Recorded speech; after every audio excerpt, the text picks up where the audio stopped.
Twelfth वाले सभी students ध्यान दें, ट्वेल्थ क्लास कक्षा 12 का जो डेरिवेशन की जो सीरीज चल रही थी, तो डेरिवेशन संख्या 14 है। 14 में डेरिवेशन बहुत ही शानदार डेरिवेशन है कि दो समांतर धारावाही चालकों के बीच लगने वाला बल।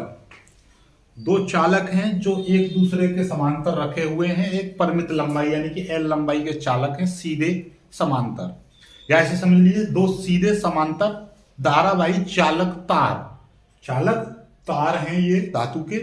इनके बीच में कितना चुंबकीय क्षेत्र कितना चुंबकीय बल लगेगा वो आपसे पूछा है। ठीक है, एक बार चीजों को सीखने लगो तो चीजें आसान हो जाएंगी। क्या कह रहा है ये कि ये दो समांतर धारावाही चालक हैं, इनके बीच चुंबकीय बल, इनके बीच लगने वाला चुंबकीय बल या इनके बीच लगने वाला बल आपसे पूछा है। ध्यान समझ लें, इनके बीच में बल निकालना है।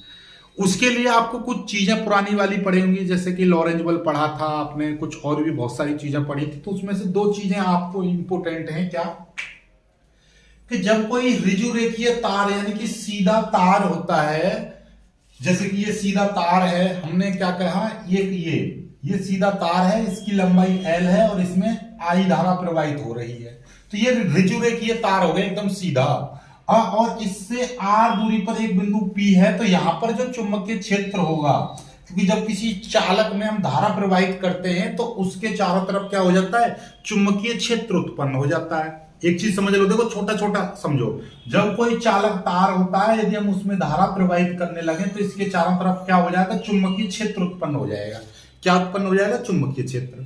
तो इस तार में धारा प्रवाहित करेंगे L लंबाई के में, तो इस बिंदु पर जो चुंबकीय क्षेत्र होगा वो कितना होगा, वो इतना होगा, ये रहा कितना है, B बराबर μ0/2π। बिल्कुल सही समझे, म्यू बायो-सेवर्ट नियम में क्या होता है, μ0/4π आता है। लेकिन ये स्पेशली कब की कंडीशन है, जब एक ऋजु रेखीय तार होता है, बिल्कुल सीधा और छोटी लंबाई का तार है, उसके कुछ दूरी पर चुंबकीय क्षेत्र कितना होता है, μ0/2π I/r। बस इतना सा होता है, याद रखिए, यही न्यूमेरिकल में लगाना है आपको, राइट। चलिएगा, ये चीज यहां पे समझ में आ गई। अब यहां से सीखो आगे, ये हो गया ओके। अब ये तो तब की बात है जब ऐसे। अब एक चीज और सीखो, यदि ये कोई चुंबकीय क्षेत्र है इस तरीके से, ये आपका एक चुंबकीय क्षेत्र है, ये कोई एक समान चुंबकीय क्षेत्र है, और इसमें यदि कोई मैं चालक रख दूं, कोई L लंबाई का चालक रख दूं, L लंबाई का कोई भी एक चालक रख दूं, L लंबाई का चालक रख दूं, और इस चुंबकीय क्षेत्र की दिशा से 90 थीटा कोण बनाते हुए रख दूं इसको, इसकी लंबाई L है और इसमें I धारा प्रवाहित हो रही है। तो यदि किसी चालक को एक समान चुंबकीय क्षेत्र में रखते हैं तो उस पर क्या लगेगा, एक चुंबकीय बल कार्य करने लगता है, और इस चुंबकीय बल का मान कितना होता है, BIL sin थीटा। B क्या है, इस चुंबकीय क्षेत्र की प्रबलता है, I क्या है, इस चालक में कितनी धारा बह रही है, L इस चालक की लंबाई है, और थीटा क्या है कि चुंबकीय क्षेत्र की दिशा से कितने कोण पर, यानी कि ये चुंबकीय क्षेत्र से कितने कोण पर ऐसे रखा हुआ है। तो अब तक आप इस डेरिवेशन को करने के लिए दो बातें सीख चुके हो कि एक ऋजु रेखीय तार के कारण, ऋजु रेखीय तार में यदि धारा बहेगी तो उसके कारण किसी बिंदु पर चुंबकीय क्षेत्र कितना होगा, इतना होगा। और यदि कोई चालक किसी चुंबकीय क्षेत्र में रख दिया जाता है तो उस पर कोण के, तो उस पर जो बल लगेगा चुंबकीय बल, वो कितना होगा, BIL sin theta. BIL sin theta. ये दो फॉर्मूले आपको अपने दिमाग में याद रखने हैं, ठीक है। बाकी अब देखो डेरिवेशन कितना लल्लन टॉप तरीके से हो गया, बिल्कुल खत्म है ये डेरिवेशन एक ही बार में। देखिए कैसे, अब आपको कुछ भी मशक्कत नहीं करनी पड़ेगी, देखिए चुटकियों में हो जाएगा डेरिवेशन। हमने क्या कहा, माना हमारे पास दो समांतर धारावाही चालक तार हैं, माना हमारे पास, लिख दे रहा हूं, इतनी थ्योरी तो लिख दूंगा, काम की है, यहां से लिख देना, माना हमारे पास दो समांतर चालक तार PQ व RS हैं, ठीक है, जिनमें क्रमशः I1 व I2 धारा प्रवाहित हो रही है और इनकी लंबाई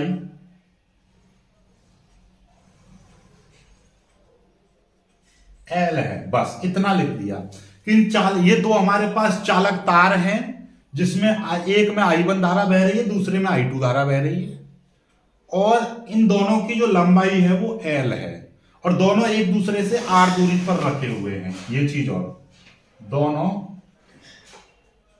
एक दूसरे से आर दूरी पर रखे हैं। बस इतनी थ्योरी लिखनी है बस, ठीक है। अपनी मर्जी से लाइन को आगे पीछे कर दो, आपकी इच्छा है। बस आपको 3-4 ही बातें याद रखनी है कि दो तार हैं जिनकी लंबाई एल है, जिनमें I1 I2 धारा प्रवाहित हो रही है, दो एक दूसरे से आर दूरी पर रखे, ठीक है। हमने क्या बताया था, याद करो ये वाला सूत्र। अभी हम पहले इस वाले तार की बात कर रहे हैं, पी क्यू तार। पी क्यू तार में I1 धारा प्रवाहित होने के कारण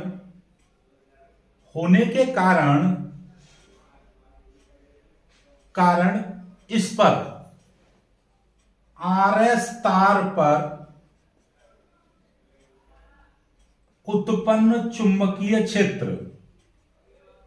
हमने क्या कहा, हमको यह पता है कि जब किसी चालक तार में हम धारा प्रवाहित करते हैं तो उससे आर दूरी पर या कहीं पर भी चुंबकीय क्षेत्र उत्पन्न होगा, तो वो ये वाले सूत्र से निकलेगा। तो हमने क्या माना है कि इस पी क्यू तार में जब I1 धारा प्रवाहित हो रही है तो इसके कारण क्या होगा, इसके चारों तरफ चुंबकीय क्षेत्र उत्पन्न हो गया। तो मैं इस तार में I1 धारा प्रवाहित हो रही है, तो इसके कारण यहां पर भी तो चुंबकीय क्षेत्र उत्पन्न हो जाएगा। अभी मैं इसकी अनुपस्थिति मान रहा हूं कि अभी इसमें कोई धारा नहीं बह रही है ऐसे, ठीक है। तो मैं मान के चल रहा हूं कि इसके कारण यहां पर क्या हो जाएगा, चुंबकीय क्षेत्र उत्पन्न हो जाएगा। तो उसका मान कितना होगा, इसको, क्योंकि मैं पहले तार की बात कर रहा हूं तो ये मैंने चुंबकीय क्षेत्र B1 मान लिया। भाई B मान सकते हो, मैंने B1 मान लिया, कोई दिक्कत नहीं है। और ये B1 का फॉर्मूला क्या हो जाएगा, μ0 अपॉन 2 पाई अब I अपॉन R। लेकिन यहां पर ध्यान से समझिए, समझने वाली बात क्या है, इस तार में कौन सी धारा बह रही है, I1, और यहां से यहां तक की दूरी R है, तो ये R ही रहेगा, कोई दिक्कत नहीं है। तो इतना आ गया चुंबकीय क्षेत्र। इस तार में I1 धारा प्रवाहित होने के कारण यहां पर जो चुंबकीय क्षेत्र उत्पन्न होगा वो कितना होगा, इतना होगा। अब सोच के देखो, मैंने क्या बताई थी, जब कोई चालक कोई चुंबकीय क्षेत्र में स्थित होता है, जब कोई चालक चुंबकीय क्षेत्र में स्थित होता है तो उस पर लगने वाला बल कितना होता है। तो अब देखिएगा, अब इसके कारण यहां पर चुंबकीय क्षेत्र उत्पन्न हो गया, और इसमें क्या हो रही है भाई, इसमें I2 धारा प्रवाहित हो रही है। तो भैया अब इसके कारण तो यहां पर चुंबकीय क्षेत्र आ गया, और ये चुंबकीय क्षेत्र में क्या रखा है, एक चालक रखा हुआ है। तो इसलिए हम कहेंगे अतः इस चुंबकीय क्षेत्र के कारण, यानी कि इस B1 चुंबकीय क्षेत्र के कारण यहां पे क्या हो जाएगा, इस पर एक बल लगने लगेगा, चुंबकीय बल, ठीक है। तो यहां पे लिख देंगे, अब RS पर लगने वाला चुंबकीय बल, ये चुंबकीय बल F बराबर कितना हो जाएगा भाई, F बराबर हो जाएगा आपका, नॉर्मली फॉर्मूला क्या है, BIL sin थीटा। तो यहां पर चुंबकीय क्षेत्र कितना होगा, B1 होगा, क्योंकि इसके कारण ही तो यहां पर चुंबकीय क्षेत्र कितना है इस वाले तार पर, इसके कारण जो उत्पन्न है B1। इसकी इसमें धारा कितनी बह रही है, I2 बह रही है, I2, ठीक है। BIL और लंबाई इसकी L है, कोई दिक्कत नहीं है। साइन थीटा साइन 90 आ जाएगा। 90 क्यों आ गया साइन 90, क्योंकि आपको पता है चालक ऐसे रखा हुआ है, चुंबकीय क्षेत्र ऐसे है, तो दोनों के बीच में कितना हो जाएगा कोण, क्योंकि भाई चुंबकीय क्षेत्र तो ऐसे होगा, ऐसे आगे या पीछे इस तरीके, चालक ऐसे रखा हुआ है 90 डिग्री। F बराबर क्या आ गया, B1 I2L आ गया। अब B1 का मान रख देंगे यहां से, तो कितना आ जाएगा, B1 का मान हो जाएगा μ0 अपॉन 2 पाई I1 अपॉन R इंटू और ये हो जाएगा I2 L, ये आ जाएगा। तो ये आ गया F बराबर कितना आ जाएगा, mu 0/2 I1 I2 R L, इतना आ जाएगा। समझ में आ गई बात? ठीक है, ये आ गया आपका इतने न्यूटन का बल आ जाएगा, इतने न्यूटन का। कभी कभी यहां पर पूछ लेता है प्रति मीटर, यानी प्रति मीटर लंबाई पर लगने वाला बल, तो यहां पर लिखेंगे प्रति मीटर, या बोल दो आप एकांक, प्रति मीटर लंबाई पर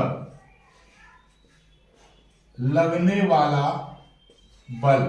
तो कितना हो जाएगा, F/L, L को इधर ले आएंगे, म्यू 0/2 I1 I2 R, इतना आ जाएगा, इतने न्यूटन प्रति मीटर लंबाई पर, यानी कि 1 मीटर लंबाई पर लगने वाला बल, प्रति मीटर लंबाई पर लगने वाला बल कितना हो जाएगा, तो L नीचे आ जाएगा, प्रति मीटर लंबाई यानी एकांक लंबाई पर लगने वाला बल।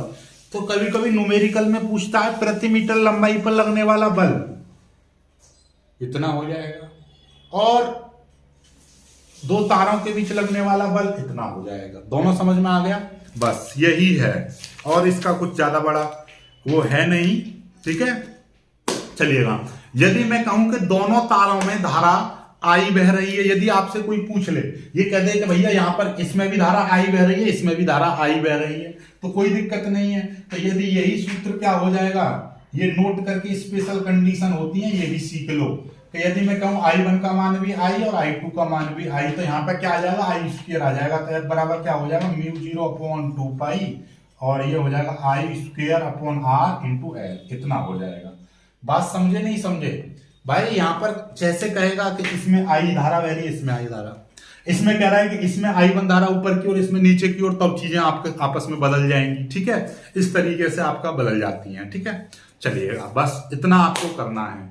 ठीक, चलिएगा, वीडियो को लाइक करके शेयर कीजिएगा, चैनल को सब्सक्राइब कर लीजिएगा, और उम्मीद तो यही है कि डेरिवेशन समझ में आ गया होगा। लेकिन नहीं समझ में आया हो तो अपना कमेंट और अपनी आपत्ति, आपका जो भी समझ में नहीं आया वो कमेंट करना, तो अगली वीडियो में उसका सुझाव आपका लिया जाएगा, फीडबैक लिया जाएगा, फिर आपको बताया जाएगा। ठीक है, चलिएगा, अगला डेरिवेशन आपका कौन सा है वो भी मैं आपको बता दे रहा हूं। अब है आपका एक समान त्रिज्य चुंबकीय क्षेत्र में रखी हुई धारावाही आयताकार कुंडली पर लगने वाला बल युग्म आघूर्ण का व्यंजक, बल युग्म के आघूर्ण का व्यंजक। सिंपल सी बात ये है। चलिएगा, तो करेंगे अगली वीडियो में।